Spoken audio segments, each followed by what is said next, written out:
Welcome to part 6 of Mega Man 04, and in this episode, I want to make a reiteration. Even though I just made the elf part, which gave me an extra level for my, Cyber Elf, that Scrap Elf I just got...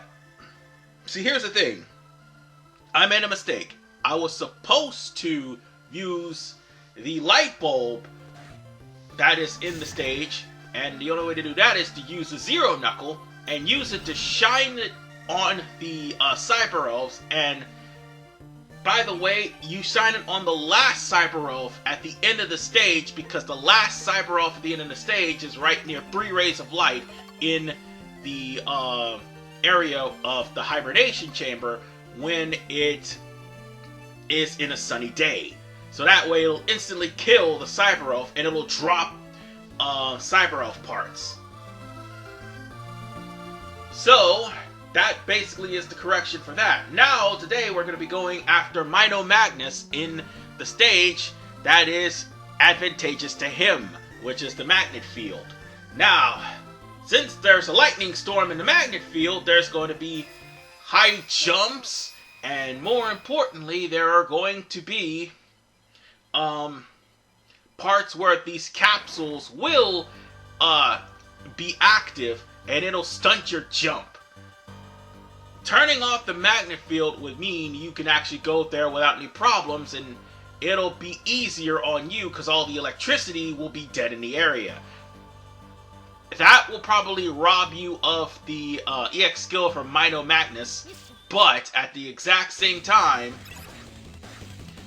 at least it would make things easy on your end to try to traverse.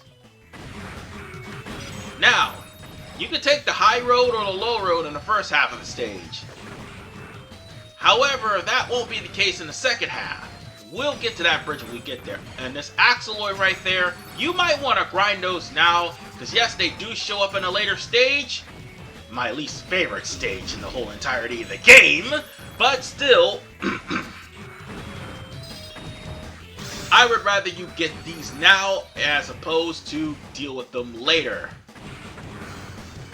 Hell, I'll probably get them off screen. Hell, I might even need to get myself a new elf level. Speaking of which, this explains why my elf is firing icicles and why my health's gotten bigger. And it's thoroughly because of the fact that I just went there and leveled up my elf again. I need to gain up enough energy crystals to level it up at least 2 more times. So that way I will be able to bring out the elf's maximum potential. Or, for the most part, I'll just have to alter the elf so where I could have things at my most advantageous. This is basically going to be your lightning chip, your ice chip, and your fire chip, provided you level up your elf enough. Oh god, I'm in the blue now. And because I'm in the blue... Oh yeah, that's another thing. The game actually did tell you this, but if you were put on a blue pulse on purple panels, your jump is stunted.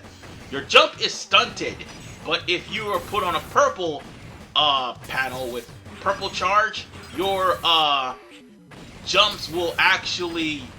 yeah, your jumps will still be stunted. But on a purple panel with a purple charge, you will have high jump. On a blue panel with blue charge, you'll have high jump. However, past me is getting completely ransacked. I'm right there at the mid-boss and I get killed by the electrified platforms. By the way, those platforms won't turn on if the... I think they will actually, no. Let me correct myself. The platforms will turn on if you actually are on the, magnetized platform. Let me put it... Okay. Try this again. The platforms will turn off regardless of whether the magnetized platforms are on or not. So, with that said, you gotta be careful of where you jump. Speaking of being careful, who am I to tell anybody to be careful? And I'm almost on death's door. Sadly, I'm gonna have to use sub-tank in order for me to get through. Well, look at the bright side. At least I have 6 lives to work with. But I'm not going for S ranks here, because, again, ranks don't matter. Like I said, I will be getting all the EX skills in the game, so there's that. Oh, and be careful, because the electricity also is not on the platforms, but on the conduits that's connected to the platforms as well. I really should have went there and got that life. I should have got the life saved and restocked all of my sub-tanks, but nope, I didn't think about it. So here's the thing. This monstrosity here, that's the Crab Walker. I should just put the Crab Ray music on here just cuz, but I don't want to be hit by UMG for no apparent reason. So with that said, this Crab Walker is just going to go left to right, and when it's about to die, it's just going to pull up the platforms. And it'll be doing that for the entirety of the time until it's dead. It'll also drop the Crabroids, which there's 2 different types. And you need to kill both of them in order for you to get a part from them, which I did from the blue one, not the purple one. I'm gonna have to come back and get a part from them too. So here's the thing. That was a long drop, by the way. That's like over a bottomless pit. I'm telling you, it's oh, speaking of dangerous, I forgot that I had a buster. Well, I am not smart. But that's okay. We're still gonna beat this stage. I mean, yeah, I did die a couple of times, but hey. I'll try to use the jumps and utilize the high jump from the magnetic field to try to get across. Wait, I didn't even have a double jump there. But I guess the wall jump counted as a double jump, but it doesn't matter. No, I don't have the double jump chip. Not yet, anyway. I may have to come back here a little bit later and probably get that from Soul Titanium, but still. It's time for us to deal with the big guy. And unfortunately, I had to stop because, well, I had to stop the recording for a little bit because I had, well, problems with the diuretic, but still.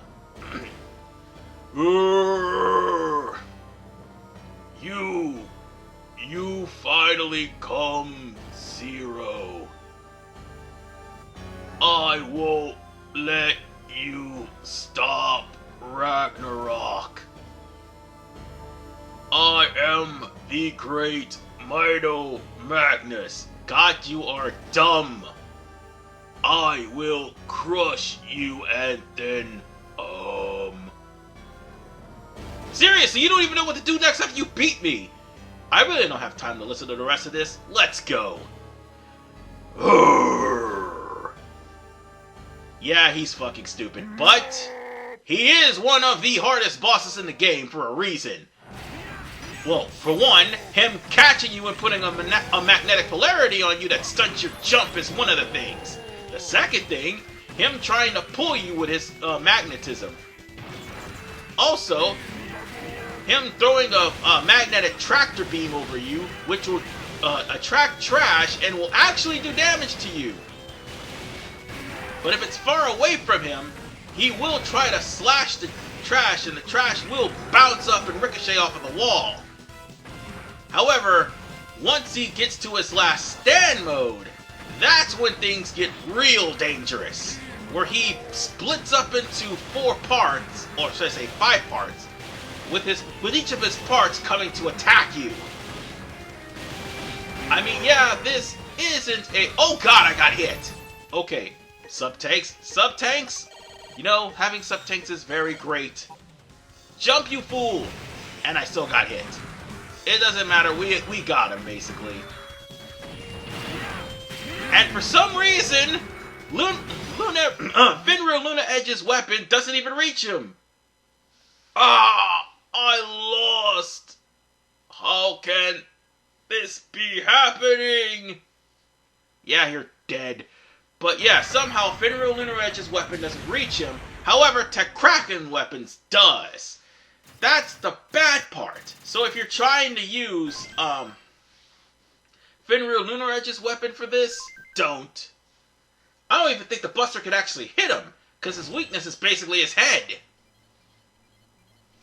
But whatever the case, folks, we stopped the magnetism, and while they're talking about noise, the noise they're referring to is white noise, which is something that is caused by EMPs, which would knock out all the electricity in the entirety of the area, which in turn would screw over all of the artificial light systems, which is pretty much what Mino Magnus was trying to do.